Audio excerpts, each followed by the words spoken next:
మా పార్టీ యొక్క శాసనసభా పక్షం మొత్తం గౌరవ శాసనసభ్యులు శాసన మండలి సభ్యులు అందరం కూడా ఈ బడ్జెట్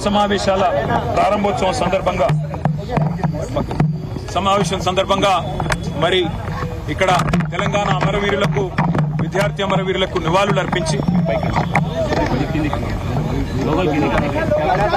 సమర్పించి ఇవాళ శాసనసభ సమావేశాలకు హాజరు కాబోతా ఉన్నాం.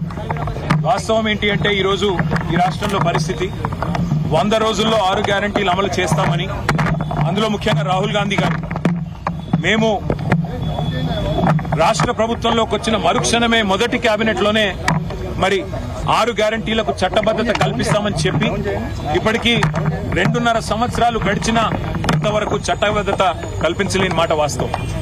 మొట్టమొదటి గవర్నర్ ప్రసంగంలోనే ఆనాడే రాష్ట్ర ప్రభుత్వం చెప్పింది. ముఖ్యమంత్రి గారు సంతకం పెట్టారు.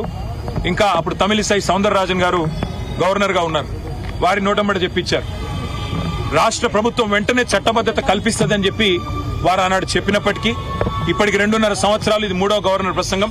ఇంతవరకు 6 గ్యారంటీలకు చట్టబద్ధత లేదు. అట్లాగే విచిత్రమైన విషయం, ఇవాళ పంటలు నాట్లేసేటప్పుడు నిజానికి కేసీఆర్ గారి టైంలో రైతు బంధు పడేది. కానీ వాళ్ళ పంటలు కోతలకు వచ్చినా రైతు బంధు దిక్కులేదు. ఇంతవరకు రాష్ట్ర ప్రభుత్వం నుంచి ఒక స్పష్టత, ఒక సమాధానం లేదు. అందుకే రాహుల్ బంధు కాదు, రైతు బంద్ వేయండి, రాహుల్ కు 1000 కోట్లు, రైతులకు వెన్నుపోట్ల అని చెప్పి ఈ సభ సమావేశాల్లోనే బడ్జెట్ సమావేశంలో తప్పకుండా నిలదీస్తాం. అట్లాగే అన్ని వర్గాలకు హామీలు ఇచ్చి మోసం చేసిన ప్రభుత్వం ఇది. బలహీన వర్గాలకు 1,00,000 కోట్ల బడ్జెట్ అన్నారు 5 ఏళ్లలో. మరి 2 బడ్జెట్లు అయిపోయినాయి. ఇది 3వ బడ్జెట్. ఈ పాటికి 60,000 కోట్లు పెట్టి ఉండాలి. మరి ఇంతవరకు దాని మీద కూడా స్పష్టత లేదు.